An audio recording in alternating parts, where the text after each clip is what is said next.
Suivez Congo Buzz TV à travers les réseaux sociaux.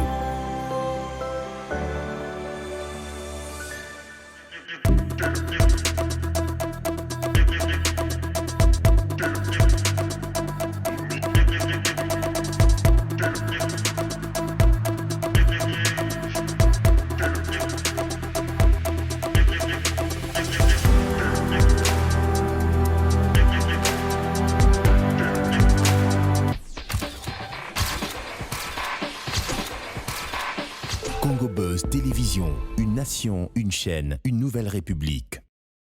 Unis par le sang, unis dans le fort pour l'indépendance. Unis aux hommes, si oubliez-moi, Taïmana, Chino, Mesdames et messieurs, merci de suivre Critique Info, premier numéro. Là, ma voix n'est pas bonne, donc je ne saurais pas faire 2 numéros. J'ai essayé de protéger la voix, mais malheureusement, ça ne m'a pas aidé. Je vais conserver donc l'énergie pour faire tribune presse, grande tribune, pardon. Je voudrais préparer aussi un face-à-face, donc j'essaie de rester dans, excusez-moi, dans, comme on dit, dans l'équilibre, hein, comme il faut. Alors là, l'actualité, c'est encore cette histoire de la Cour constitutionnelle. Les gens ont appelé, il y en a des gens qui ont apprécié mon argumentaire. Il y en a d'autres qui ont apprécié le fait que j'ai éclairé la lanterne de plusieurs personnes. Le but, ce n'est pas de vous orienter autrement. Non, le but ici, c'est de vous donner de l'information, mais la vraie. Puisque je sais qu'il y a beaucoup qui sont dans le faux, il y a beaucoup qui sont dans, je veux dire, dans le spectacle. Il y en a qui sont voilà, dans la manipulation, mais ils ne vous donnent pas la vraie raison. Et donc, je crois que cette question de la Cour constitutionnelle, les gens ont compris exactement c'est quoi. Et les gens peuvent avoir une idée de ce que ça peut véritablement être. C'est vrai qu'il y a certaines subtilités par-ci, par-là, mais en réalité, vous avez bien compris qu'il s'agissait d'un mandat de remplacement et non d'un mandat on va dire un mandat originel. Et non seulement le fait que ce soit un mandat originel, mais c'est le premier tirage au sort. C'est vrai que dans le passé, il y a eu des choses, mais là, on est en face d'un premier tirage au sort. Et si on est, on est devant un premier tirage au sort, comprenez donc comment on vivait à l'époque, comment ça se passait dans le temps. C'est-à-dire qu'on vivait dans une période où les gens n'avaient vraiment pas besoin de la loi, quoi. Ça ne servait absolument à rien, on pouvait faire ce que l'on voulait.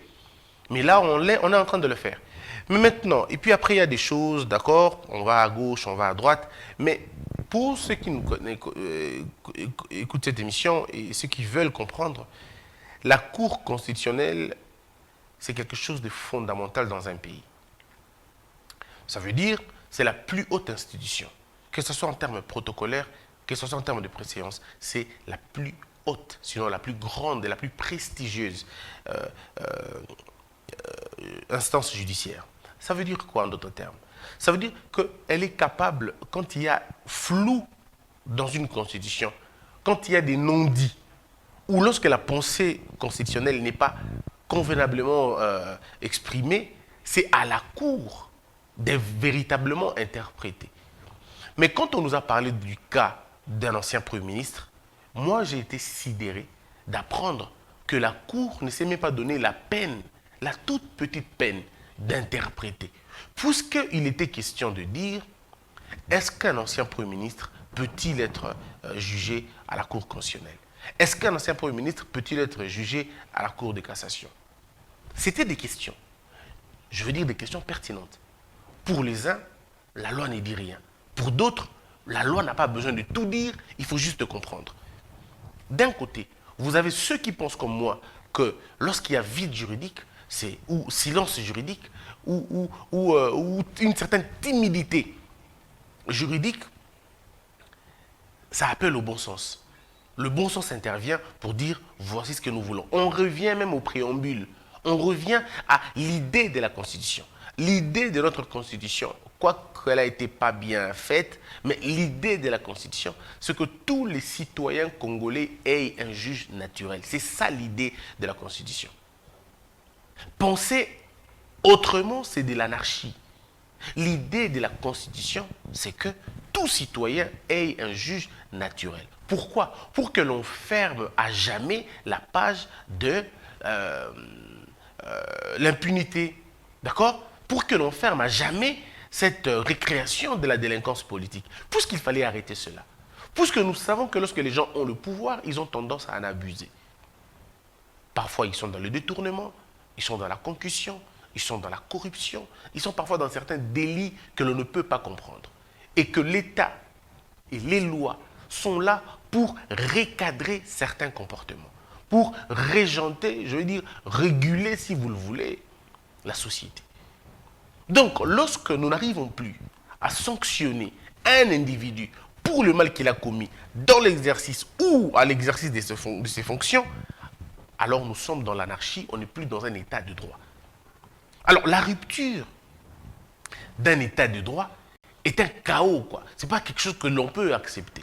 Donc, de la même manière que l'on imagine que l'on ne peut pas tomber dans l'anarchie, de la même manière qu'on imagine qu'il faudrait célébrer les textes et célébrer la loi. Et donc, la Cour constitutionnelle avait ce rôle-là.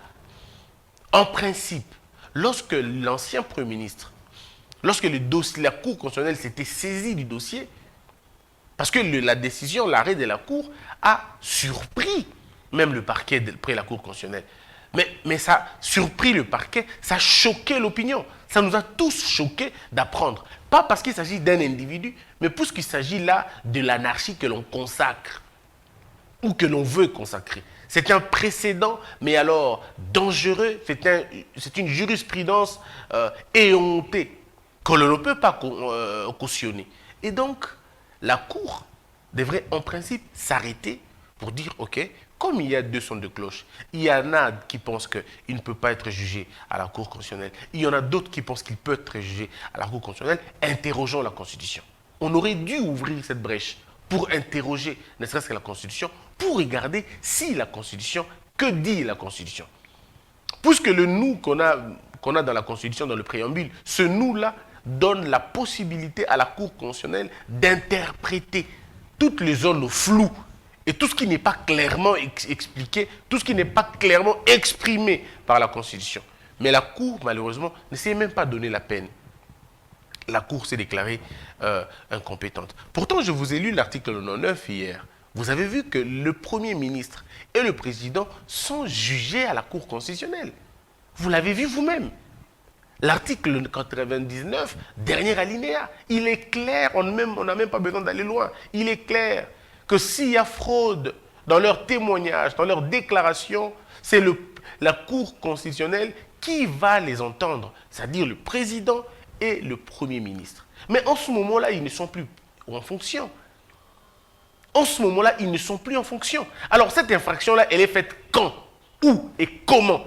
À l'exercice de quoi ou dans l'exercice de quoi? Vous allez voir, en ce moment-là, ils ne vont pas parler de ça. Parce que les gens ne veulent pas. En fait, moi, je l'ai toujours dit, chaque fois que vous voulez soutenir une idée scientifique par des tripes politiques, rassurez-vous que la science va vous lâcher.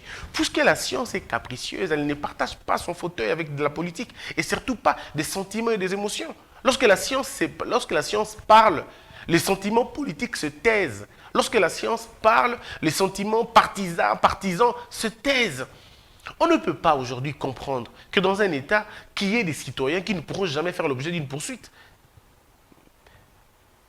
Peut-être vous le voyez pour aujourd'hui. Mais vous oubliez que Fachi sera ancien Premier ministre. Vous oubliez que Fachi sera ancien président. Vous oubliez que Fachi sera Sama Lukonde sera ancien Premier ministre. Vous oubliez qu'après, il y aura des gens qui deviendront des anciens Premiers ministres. Nous pouvons avoir la chance de gérer ce pays comme Premier ministre. Un jour, je pourrai être Premier ministre.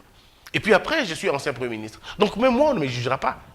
Est-ce que vous imaginez ce qu'on est en train de créer? Est-ce que nous nous posons suffisamment de questions comme ça? Donc dans ce pays, une fois, alors les gens vont commencer à se battre pour devenir Premier ministre, puisqu'ils savent qu'après eux, personne ne va les arrêter.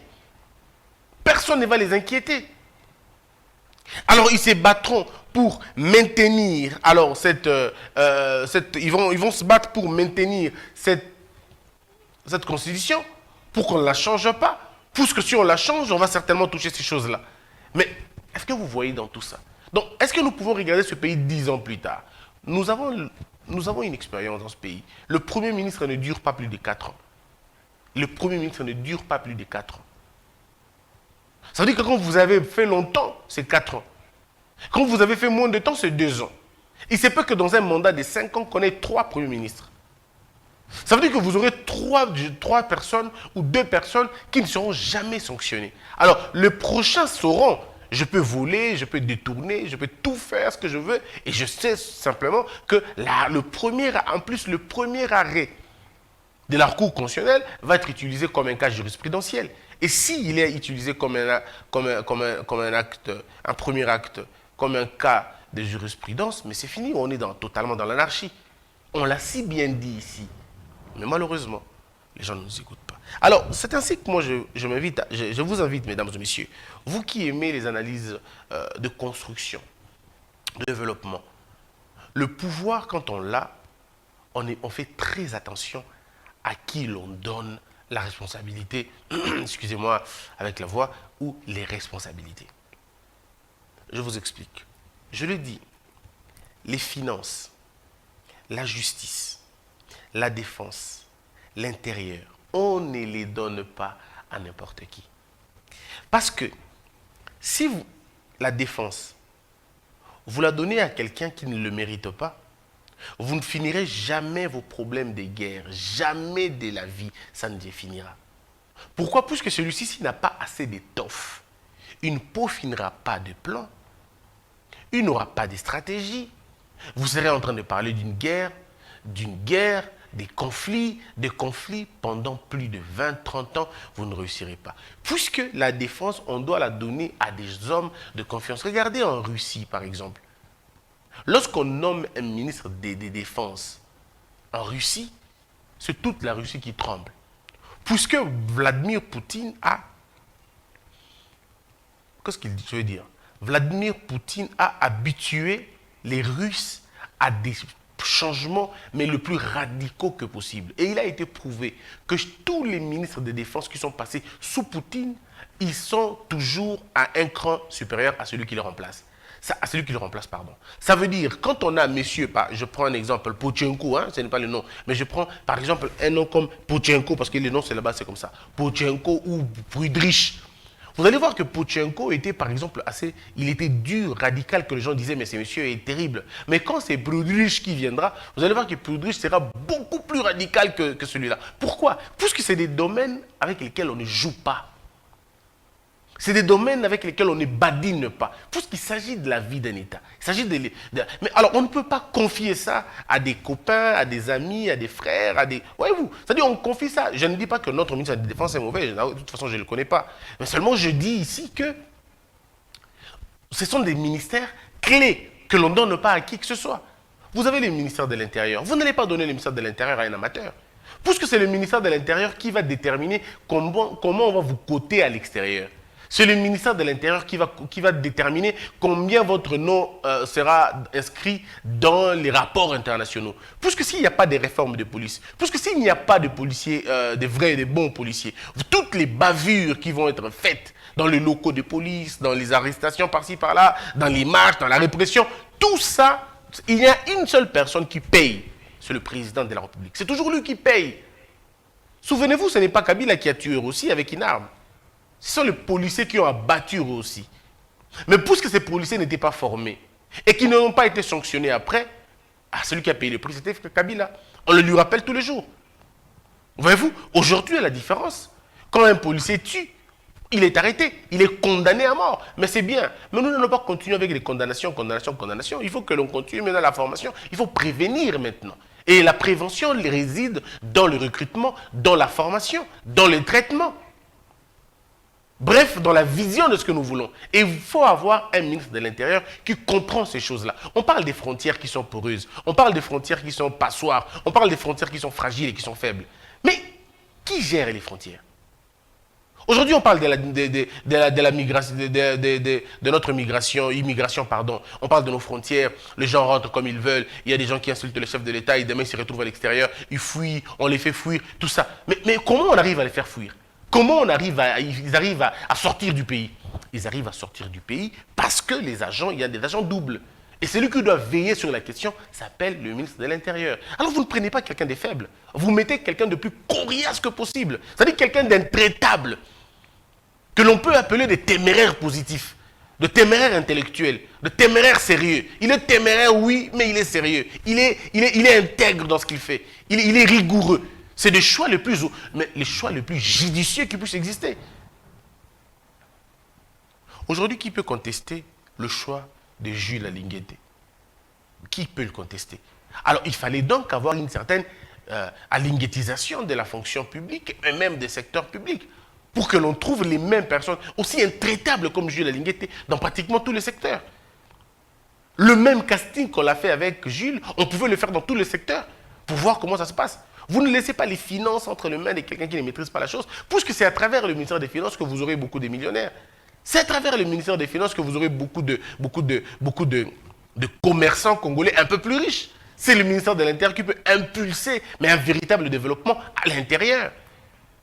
Mais si vous n'avez pas ces gens-là, à la place, vous avez peut-être des coopérants ou des gens qui sont dans ceci, qui sont dans cela. Je ne suis pas en train de parler de nos ministres ici, non. Je vous parle des principes. Mais il y a aussi ce qu'on appelle des ministères de propagande. C'est-à-dire des ministères à impact direct. Une fois que vous les touchez, vous êtes réélu tout de suite.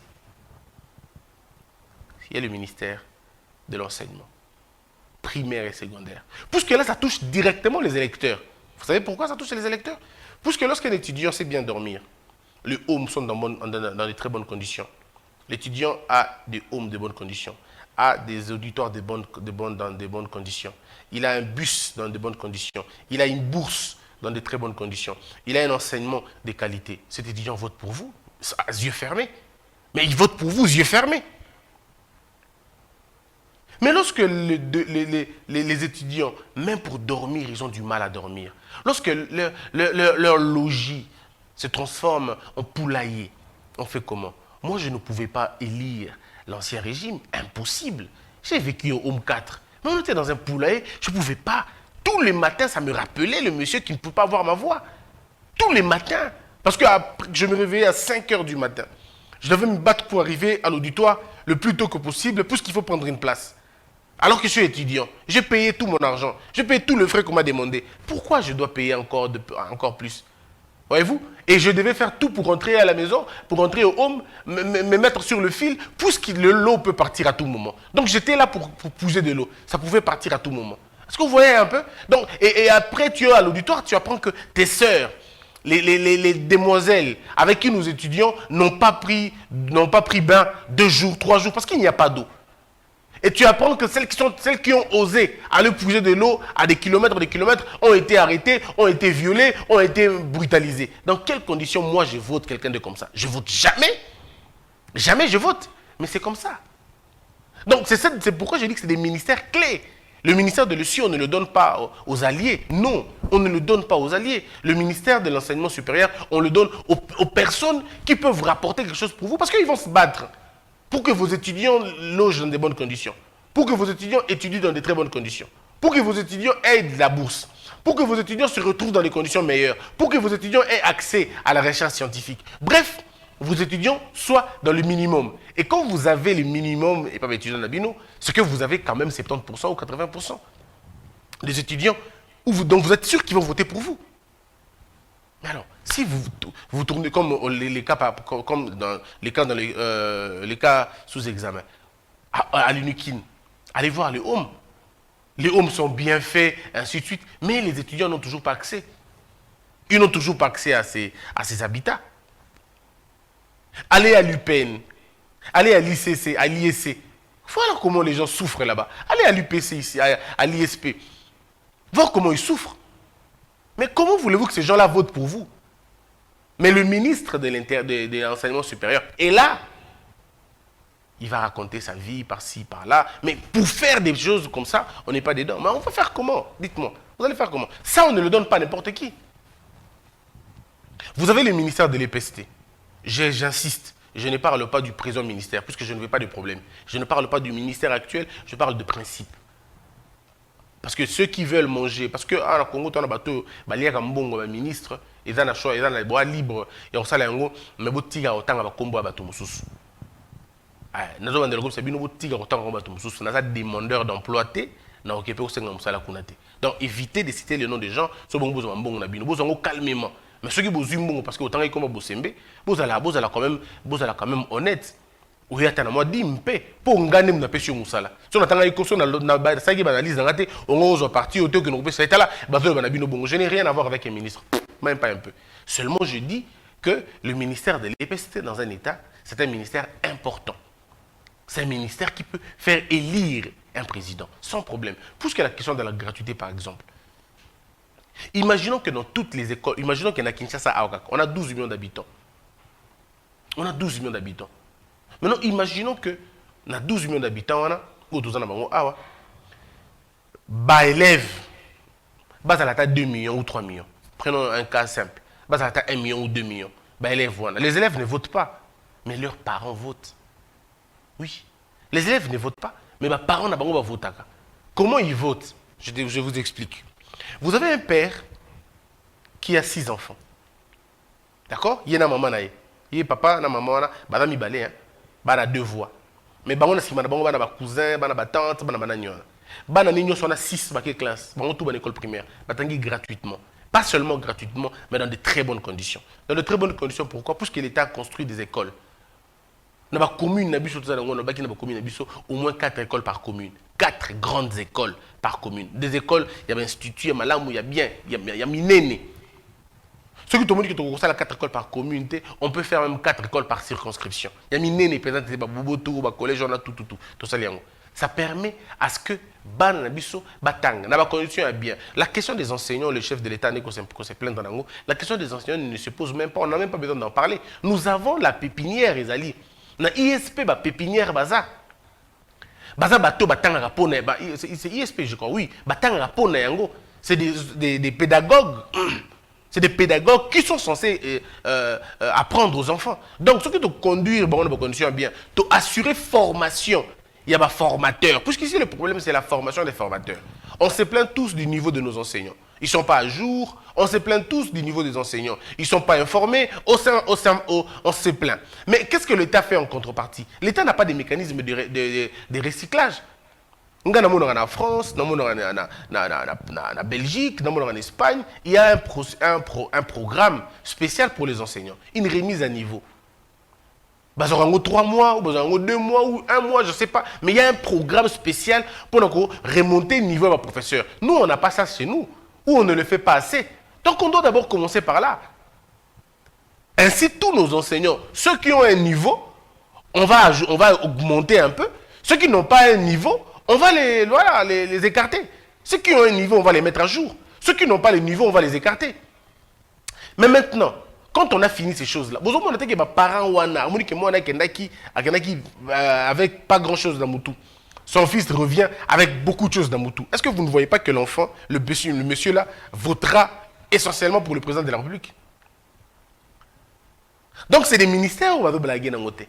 Et puis, le ministère de Justice, on a des coups on a habité quoi. Dans le bac, déjà hier, c'était vraiment, j'étais très explicite sur la question. Donc, nous ne pouvons pas imaginer un quelconque développement ou une quelconque réussite des mandats si ça nous échappe ce secteur. On ne met pas des gens au Yakaraboué. Non, il faut maintenant arriver total à devant évidence. Le choix que l'on a fait depuis 3 ans, fruit nango et bimi. Qu'est-ce que ça produit depuis 3 ans? Est-ce que ça produit l'utilité ou ça produit les reculs? Si ça produit les reculs, on peut recadrer. Si ça produit le fait de stagner, on sait comment on fait. Ministère et infrastructure, il n'est pas un ministère important, extrêmement important. Ministère et infrastructure. C'est pourquoi moi je dis toujours aux gens, quand on va faire la répartition de gouvernement, prochainement, la prochaine législature bien évidemment, qu'on essaye de faire des ministères érotiques à la penza. Et ça soutient que le ministère est belé pour ne faire rien absolument. Ministère et travaux publics et infrastructures. Bon, c'est un placement comme le ministère encore. Je pense que ça va déjà bongo. Donc, qui cause le ministère, il y a EPSTT, ministère, il y a SUT, recherche scientifique. Non, c'est 3 ministères pour rien. Mettez ça ensemble. Ministère, tout va bien dans le ministère de l'éducation.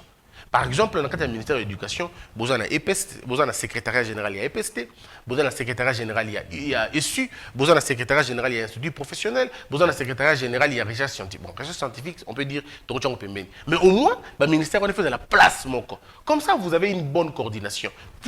Là, vous savez suivre les choses. Mais ce qui est d'accord, que parce qu'on veut faire des partages de postes, tous au ministère de l'Habitat, ministère des Affaires foncières, Bokabo Liango, ministère de l'Aménagement du territoire, Bokabo. Non, en principe, ministère, il y a comment on appelle ça Habitat, Aménagement du territoire, ministère des Affaires foncières. C'est un seul ministère. On n'a pas besoin de faire 3 ministères pour ça. Faites un seul ministère et remplissez. Ministère de développement, pardon, ministère il y a environnement, ministère à tourisme. Mettez les placements encore. Tourisme et habitat, pardon, tourisme et environnement. En fait, ça peut aller ensemble. Le but ici, c'est que le ministère est dans l'éparpillité. Beaucoup dans le ministère, il y a budget. Hein? Ministère à budget, je peux comprendre. Ministère à budget, ministère à économie, ministère à finance, ministère il y a commerce extérieur. Pourquoi Ebeleboué? Pourquoi Ebele Bongo Penza? Mettez ça quelque part. Vous rassemblez budget et finance, peut-être. Finance et budget, peut-être. Ou bien économie et commerce extérieur, vous le mettez ensemble. Ou économie, finance et écofine, vous le mettez ensemble. Pour qu'on n'ait pas de problèmes. Moi, je suis d'accord avec l'économie. Le ministère de l'économie n'est d'accord avec la pembeni. Le ministère de la finance n'est d'accord avec la pembeni. Mais le ministère, il y a qu'on appelle ça, commerce extérieur. Je ne vois pas. C'est quoi son importance? Ailleurs, vous trouvez ailleurs, beaucoup de ministères, il y a affaires, ce que vous appelez commerce extérieur ici. Vous trouvez ça un ministère, il y a 4 ministères de l'industrie. Il y a d'ailleurs dans des pays où le ministère de commerce extérieur n'existe pas. C'est des départements en fait. C'est des départements que l'on met dans un ministère ou c'est des branches que l'on met dans un ministère. Mais ici chez nous, parce qu'on veut donner à des gens des postes, alors on fabrique des ministères, on leur donne. Le ministère des droits de l'homme, ministère des droits de l'homme, mais vous avez déjà un ministère de justice. Pourquoi vous allez avoir un ministère des droits de l'homme? Pour que ça règle quel problème? Ça ne marche pas comme ça. Hein? Vous avez le ministère des droits de l'homme. À quel moment la prison, condition de vie dans la prison. Et puis après, il y a le vice-ministre de la justice payé. Attendez, la prison. Mais attendez 2 secondes. Mettez le droit de l'homme dans le ministère de justice et puis on passe à autre chose. On ne va pas rester dans 40 ministères pour rien. Cela a été fait pas dans l'idée de renforcer l'action. Non. Ça, c'est un mensonge. Cela a été fait dans le sens où Cabo la pouvoir. D'accord? Comme ça, on aura 40 portefeuilles, on peut partager avec tous les alliés. Non, mais il faut garder ça comme ça. Nous, dans ces pays, comment un pays comme les États-Unis, pays où on a plus de 350 millions de personnes, 3 fois ou 4 fois plus que Bissau, tout ça. C'est vrai que l'État fédéral, oui, on veut bien. Mais parlons-en quand même. Aux États-Unis, il y a combien de ministères? La France a combien de ministères? Bissau, on a 50 ministères, pour quelle raison? Pour faire quoi exactement? C'est quoi le rendement? Ça fait 60 ans, on a toujours des pléthores de ministères. Et ça va à Nini exactement. Et ça va à l'eau monter. Ici, il faut comprendre maintenant la logique. Il y a tout un mboka, un nengue à solo. Tout est barqué, le ministère de l'Autorité. Et le ministère à Tina monter. Basana ba okawana. Ni type de ministère de tourisme au Congo. Et c'est ça, ministère de tourisme. Posez-vous la question, ça fait quoi? Et ça, ce n'est pas ça. Je ne parle pas de l'actuel ministre parce que de toute façon, je ne le connais pas. Je n'ai aucun intérêt, je n'ai pas de lien avec lui, pas de contact. Donc je ne le connais pas, je n'ai pas besoin de dire des choses. Mais je me pose juste la question. Ça fait 60 ans. Qu'est-ce que ce ministère a déjà porté? Mais je ne dis pas qu'il faut que Balongolango, ministère du tourisme, c'est ministère Mbongo est belé. Il y a beaucoup d'argent dans le ministère du tourisme. Mais ce sont les animateurs qui ont eux-mêmes des problèmes et des limites. C'est pourquoi moi je plaide pour le ministère du tourisme et celui de l'environnement et Zalelo Komoko. Je prie pour que Zalelo Komoko. Donc je crois qu'avec ça, on peut toujours changer beaucoup de choses. Si on veut véritablement corriger des choses, on peut le faire. Mesdames et messieurs, c'était la fin, c'était ça, la première partie, non, l'unique partie d'aujourd'hui. Et samedi, il n'y aura pas critique info parce que je vais devoir prendre un petit repos parce que la tête est lourde demain et puis samedi. Donc, je reviendrai probablement lundi ou mardi pour vous, le temps pour moi de prendre un peu soin de moi. Que la peur quitte aux esprits et que Dieu bénisse les RDC. De Paris à Bruxelles, maintenant à Kinshasa. N'oublie jamais ça. Vous garantit la fraîcheur, la sensation. Les parfums d'Igor. Fabriqué à base de plantes naturelles. Une explosion de saveurs.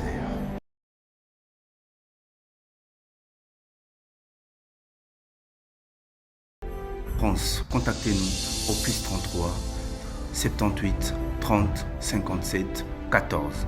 Et à Kinshasa, nous sommes au local 59 de l'immeuble Beautour. Fabriqué à base de plantes naturelles. N'oubliez jamais ça. Debout Congolais, unis par le sang, unis dans le fort pour l'indépendance. Tués aux hommes, si obinois, daimana shido tweneleye, na kinyabana piko, na mosala, totonga mboka koleka kitoko, na kinyabana Kongo, toyembani, toyembolo nene ya lisa.